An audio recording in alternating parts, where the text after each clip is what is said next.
Уважаемые граждане России, Chers citoyens russes, дорогие друзья, chers amis, сегодня aujourd'hui, считаю необходимым il me semble nécessaire к трагическим de revenir sur les événements tragiques происходящим qui se déroulent dans le Donbass и ключевым вопросам et sur les questions clés liées à la sécurité de la Russie.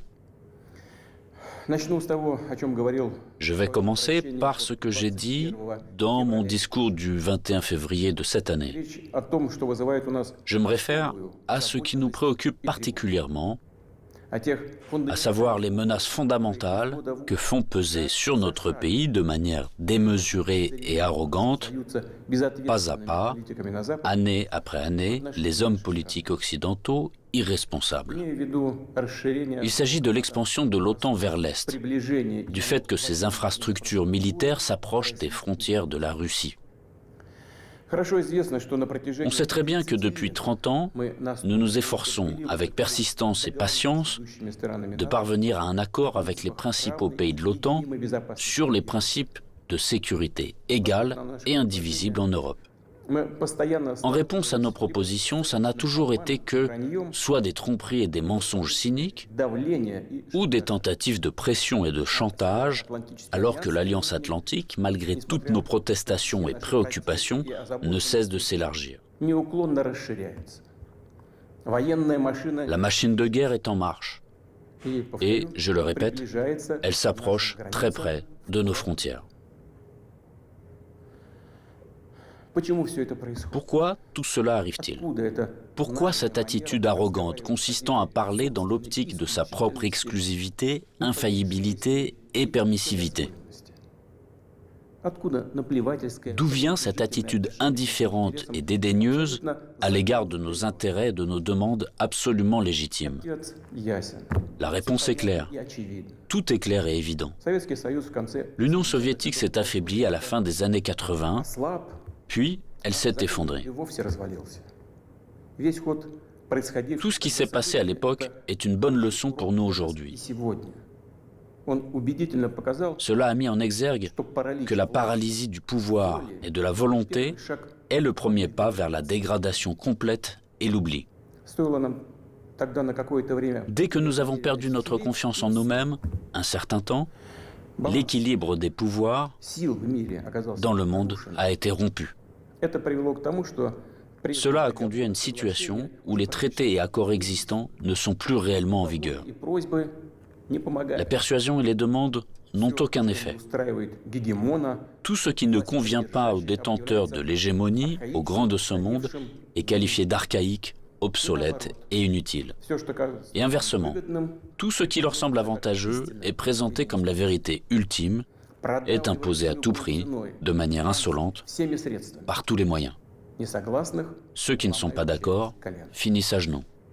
Ce dont je parle maintenant ne concerne pas seulement la Russie, et nous ne sommes pas les seuls à être préoccupés par cela. Il s'agit de l'ensemble du système de relations internationales, et parfois même les alliés des États-Unis eux-mêmes. Après l'effondrement de l'URSS, le monde a été de fait remodelé et les normes établies du droit international, dont les principales, fondamentales, ont été adoptées à la fin de la Seconde Guerre mondiale et ont largement consolidé ces résultats, ont commencé à gêner ceux qui se sont déclarés vainqueurs de la guerre froide. Bien sûr, dans la vie pratique, dans les relations internationales, dans les règles pour les organiser, il était nécessaire de prendre en compte les changements de la situation dans le monde et de l'équilibre même des forces. Mais cela aurait dû être fait de manière professionnelle, progressivement, avec patience, en prenant en compte et en respectant les intérêts de tous les pays, et en pleine conscience de leurs responsabilités. Or non, en raison de l'euphorie due à la supériorité absolue, d'une sorte de forme moderne d'absolutisme, et dans le contexte d'un faible niveau de culture générale et de fatuité de ceux qui ont préparé, pris et promu des décisions qui étaient rentables uniquement pour eux-mêmes, la situation a pris une tournure différente. Voici des exemples tout trouvés. Tout d'abord, sans aucune autorisation du Conseil de sécurité de l'ONU, ils ont mené une opération militaire sanglante contre Belgrade. Ils ont utilisé des avions, des missiles en plein cœur de l'Europe. Plusieurs semaines de bombardements continus sur des villes pacifiques, sur des infrastructures vitales. Il est nécessaire de rappeler ces faits, car certains collègues occidentaux n'aiment pas se souvenir de ces événements. Et quand nous en parlons, ils préfèrent faire référence non pas aux normes du droit international, mais aux circonstances qu'ils interprètent comme ils l'estiment nécessaires.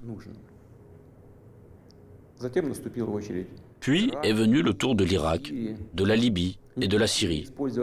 L'utilisation illégitime de la force militaire contre la Libye, la dénaturation de toutes les décisions du Conseil de sécurité de l'ONU sur la question libyenne ont conduit à la destruction complète de l'État, au fait qu'un énorme foyer de terrorisme international est apparu, au fait que le pays s'est trouvé plongé dans une catastrophe humanitaire dans l'abîme de la guerre civile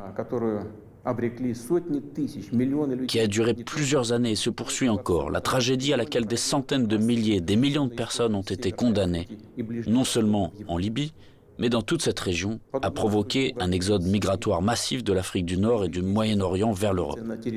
Un sort similaire a été réservé à la Syrie. Les opérations militaires de la coalition occidentale sur le territoire de ce pays, sans le consentement du gouvernement syrien et sans la sanction du Conseil de sécurité de l'ONU, ne sont rien d'autre qu'une agression, une intervention. Cependant, l'invasion de l'Irak, qui n'avait aucun fondement juridique non plus, occupe une place particulière. Comme prétexte, ils ont choisi les prétendues informations fiables dont auraient disposé les États-Unis sur la présence d'armes de destruction massive en Irak.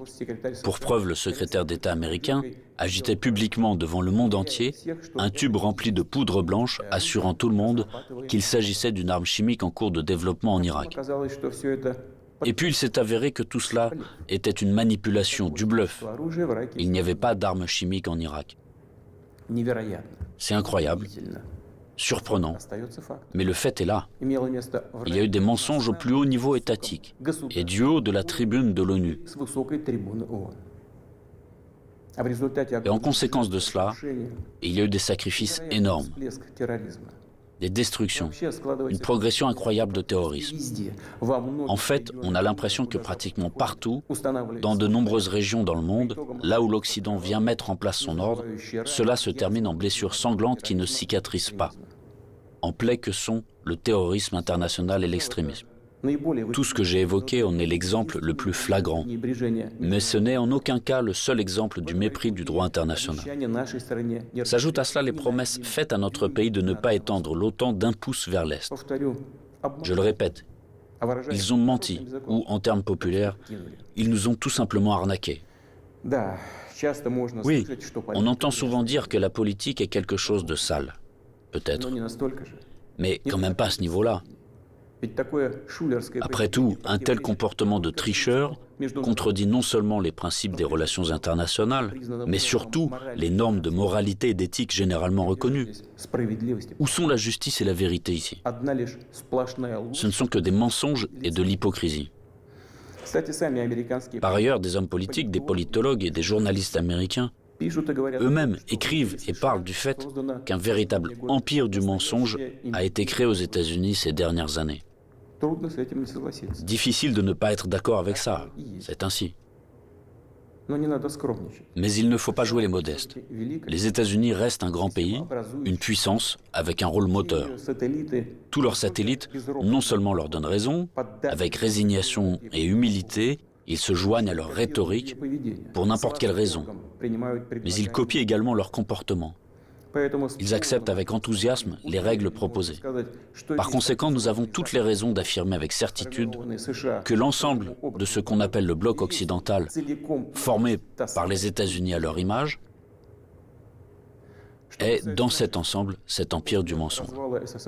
Quant à notre pays, après l'effondrement de l'URSS, malgré toute l'ouverture sans précédent de la nouvelle Russie moderne, la volonté de coopérer honnêtement avec les États-Unis et d'autres partenaires occidentaux, et dans les conditions d'un désarmement quasi unilatéral, Ils ont immédiatement essayé d'aller jusqu'au bout, de nous achever, de nous détruire complètement. C'est exactement ce qui s'est passé dans les années 90, au début des années 2000, lorsque l'Occident, dit collectif, a soutenu très activement le séparatisme et les gangs de mercenaires dans le sud de la Russie. Quels sacrifices, quelles pertes, tout cela nous a-t-il alors causé? Quelles épreuves avons-nous dû traverser avant de briser définitivement le terrorisme international dans le Caucase? Nous nous en souvenons et nous ne l'oublierons jamais. En fait, jusqu'à récemment, ils n'ont cessé de chercher à nous utiliser dans leurs propres intérêts, de détruire nos valeurs traditionnelles, de nous imposer leurs pseudo-valeurs, ce qui nous consumerait, nous, notre peuple, de l'intérieur. Ces attitudes qu'ils imposent déjà agressivement dans leur pays et qui conduisent directement à la dégradation et à la dégénérescence, car ils contredisent la nature humaine. Cela n'arrivera pas et personne n'y est jamais arrivé. Cela ne fonctionnera pas non plus maintenant. Malgré tout, en décembre 2021, nous avons une nouvelle fois tenté de nous mettre d'accord avec les États-Unis et leurs alliés sur les principes pour assurer la sécurité en Europe et le non-élargissement de l'OTAN. Tout cela en vain. La position américaine ne change pas. Ils ne considèrent pas comme nécessaire de négocier avec la Russie sur cette question clé pour nous. Ils poursuivent leurs propres objectifs et négligent nos intérêts. Et bien sûr, dans cette situation, nous nous demandons, que faire ensuite? À quoi s'attendre? L'histoire nous apprend qu'en 1940 et au début de 1941, l'Union soviétique a tenté d'empêcher, ou du moins de retarder, la guerre par tous les moyens. Pour ce faire, elle a essayé littéralement jusqu'à la dernière minute de ne pas provoquer un agresseur potentiel, n'a pas pris ou reporté les mesures les plus nécessaires et les plus évidentes visant à se préparer et repousser une attaque inévitable. Et les mesures qui ont finalement été prises étaient dramatiquement tardives. En conséquence, le pays n'était pas prêt à faire face à pleine capacité à l'invasion de l'Allemagne nazie qui attaquait notre patrie sans déclaration de guerre le 22 juin 1941. L'ennemi a été arrêté, puis écrasé, mais à un coût colossal. La tentative d'amadouer l'agresseur à la veille de la Grande Guerre patriotique s'est avérée être une erreur qui a coûté cher à notre peuple. Au cours des premiers mois de la guerre, nous avons perdu de vastes territoires stratégiquement importants et des millions de personnes. Nous ne ferons pas une telle erreur une deuxième fois. Nous n'en avons pas le droit. Ceux qui revendiquent la domination mondiale publiquement, en toute impunité et, je le souligne, sans aucune justification, nous déclarent, nous, la Russie, leur ennemi. En effet, ils disposent aujourd'hui de grandes capacités financières, scientifiques, technologiques et militaires. Nous en sommes conscients et nous évaluons objectivement les menaces qui nous sont adressées constamment dans le domaine de l'économie, ainsi que notre capacité à résister à ce chantage impudent et permanent. Je le répète, nous les évaluons sans illusion, de manière très réaliste. En ce qui concerne le domaine militaire, la Russie moderne, même après l'effondrement de l'URSS et la perte d'une grande partie de son potentiel, est aujourd'hui l'une des puissances nucléaires les plus fortes du monde et elle dispose en outre d'avantages en ce qui concerne un certain nombre d'armes de pointe. Il ne devrait donc faire aucun doute qu'une attaque directe contre notre pays entraînerait une défaite et des conséquences désastreuses pour tout agresseur potentiel. Cependant, les technologies, y compris en matière de défense, évoluent rapidement. Le leadership dans ce domaine a changé et changera encore demain. Tandis que la conquête militaire des territoires adjacents à nos frontières, si nous laissons cela se produire, se poursuivra pendant des décennies, ou peut-être pour toujours. Et cela constituera une menace toujours plus grande et totalement inacceptable pour la Russie. Aujourd'hui même, alors que l'OTAN s'étend vers l'Est, la situation pour notre pays se dégrade et devient chaque année plus dangereuse. En outre, ces derniers jours, les dirigeants de l'OTAN ont explicitement évoqué la nécessité d'accélérer, de forcer l'avancée des infrastructures de l'Alliance vers les frontières de la Russie. En d'autres termes, ils renforcent leur position. Nous ne pouvons plus nous contenter de regarder ce qui se passe. Ce serait complètement irresponsable de notre part. La poursuite de l'expansion de l'infrastructure de l'Alliance Atlantique, la conquête militaire des territoires de l'Ukraine qui a commencé, tout cela est inacceptable pour nous. Le problème, bien sûr, ce n'est pas la structure de l'OTAN elle-même. Elle n'est qu'un instrument de la politique étrangère des États-Unis.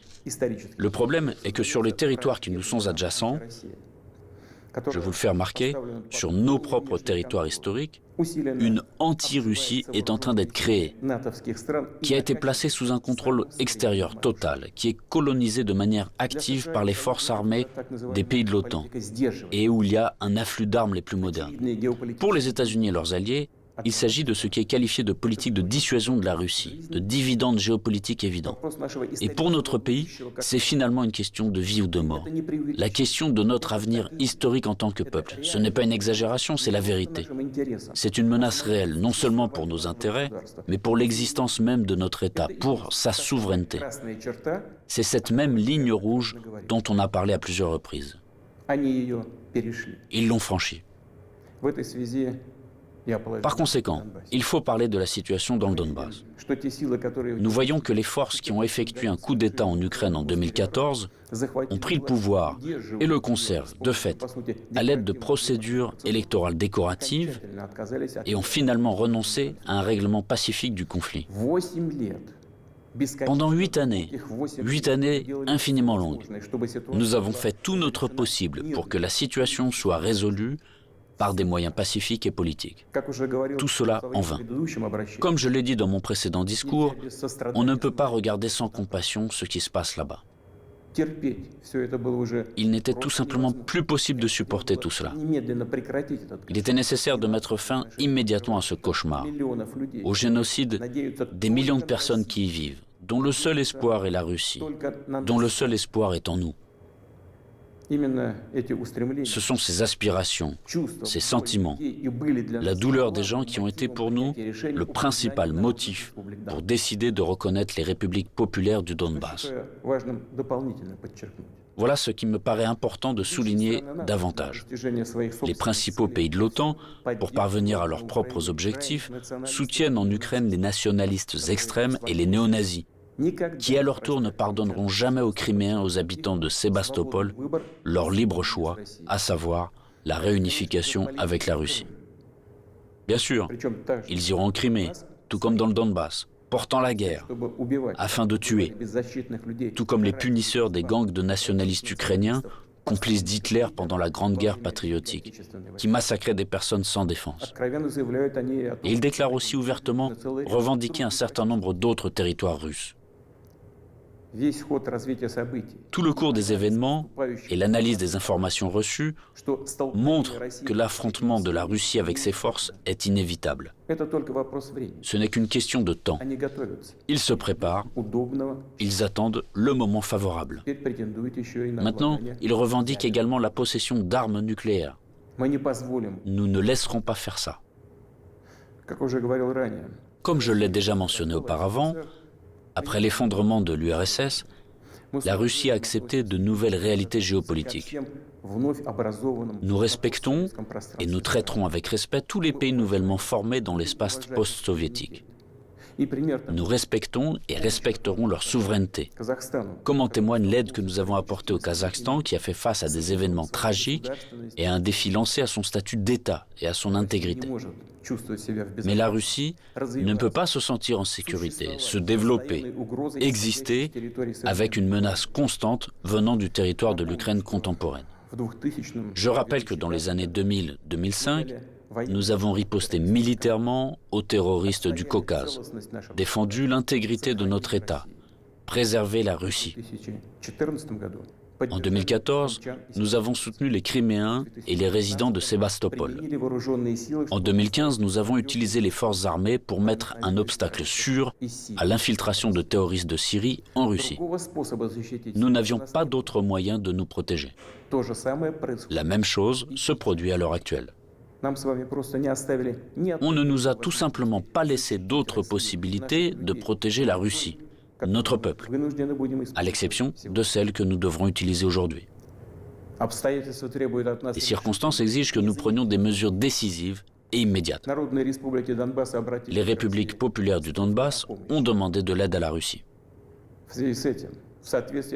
À cet égard, conformément à l'article 51, partie 7 de la Charte des Nations Unies, conformément à l'autorisation votée par le Sénat de la Fédération de Russie et en application des traités d'amitié et d'assistance mutuelle avec la République populaire de Donetsk et la République populaire de Lugansk, ratifiés par l'Assemblée fédérale le 22 février dernier, j'ai décidé de mener une opération militaire spéciale.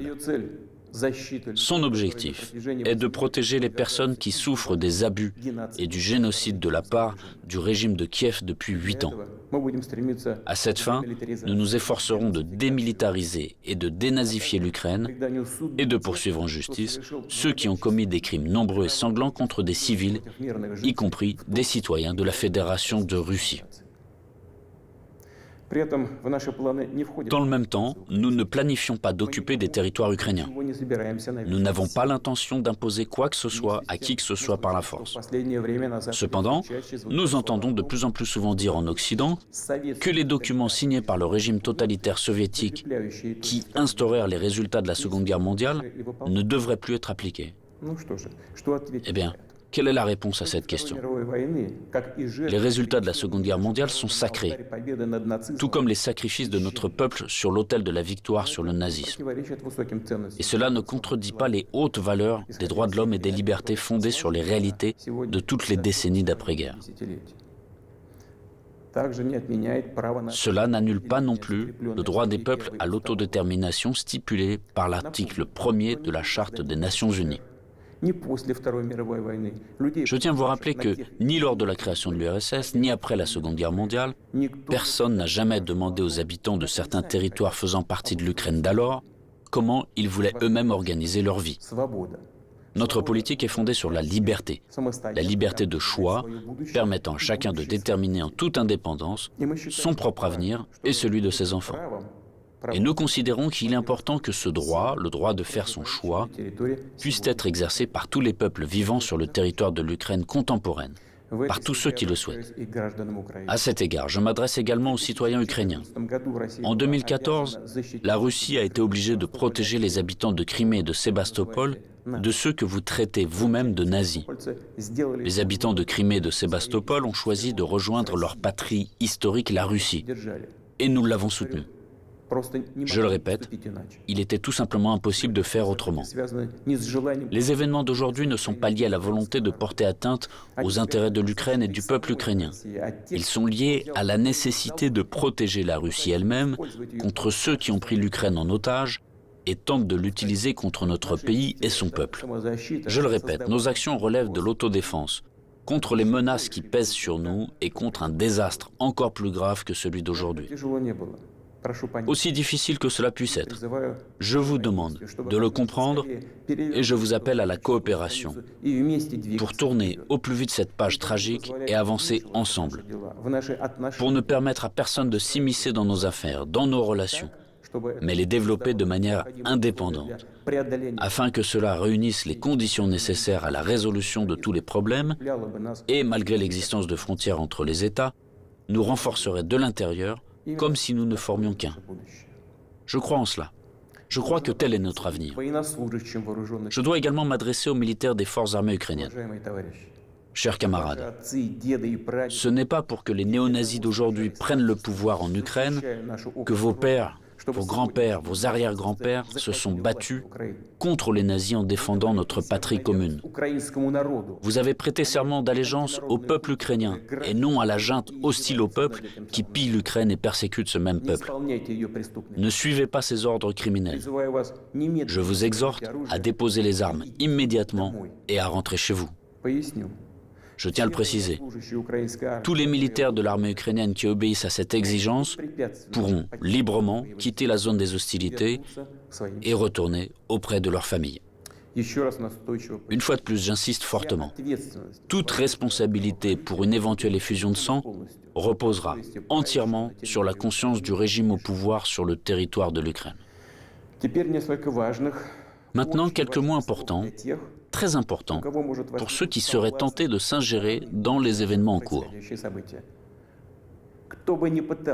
Quiconque essaiera d'interférer contre nous, et plus encore de créer des menaces pour notre pays, pour notre peuple, doit savoir que la réponse de la Russie sera immédiate et mènera à des conséquences auxquelles vous n'avez jamais fait face dans votre histoire. Nous sommes prêts à n'importe quelle évolution de la situation. Toutes les décisions nécessaires à cet égard ont été prises. J'espère être entendu. Chers citoyens russes, le bien-être, l'existence même d'États et de peuples entiers, leur succès, leur viabilité, trouvent toujours leur origine dans le puissant système des racines englobant leur culture et leurs valeurs. L'expérience et les traditions de leurs ancêtres, et bien sûr, dépendent directement de la capacité à s'adapter rapidement à une vie en constante évolution, de la cohésion de la société, de sa volonté de se consolider, de rassembler toutes les forces pour aller de l'avant. Les forces sont toujours nécessaires, toujours. Mais la force peut être de qualités diverses. La politique de l'empire du mensonge que j'ai évoquée au début de mon intervention repose avant tout sur la force brutale et directe. Dans de telles situations, nous disons, quand il y a de la force, pas besoin d'avoir quelque chose dans la tête. Or, nous savons que la vraie force réside dans la justice et la vérité, qui sont de notre côté. Et s'il en est ainsi, alors il est difficile de ne pas être d'accord avec le fait que c'est la force et la volonté de se battre qui sont les fondements de l'indépendance et de la souveraineté. Les fondations nécessaires et uniquement sur lesquelles on peut construire son avenir de manière fiable, construire sa maison, fonder sa famille, sa patrie. Chers compatriotes, je suis convaincu que les soldats et les officiers des forces armées russes fidèles à leur pays accompliront leur devoir avec professionnalisme et courage. Je ne doute pas que tous les niveaux du pouvoir et les spécialistes responsables de la stabilité de notre économie, du système financier et du domaine social, ainsi que les dirigeants de nos entreprises et tous les milieux d'affaires russes travailleront d'une manière harmonieuse et efficace. Je compte sur une position consolidée patriotique de tous les partis représentés au Parlement et des forces publiques. Après tout, comme cela a toujours été dans l'histoire, le destin de la Russie se trouve entre les mains fiables de notre peuple multinational. Cela signifie que les décisions adoptées seront exécutées, que nos objectifs seront atteints et que la sécurité de notre patrie sera garantie d'une manière sûre. Je crois en votre soutien et en la force invincible que nous donne l'amour de la patrie.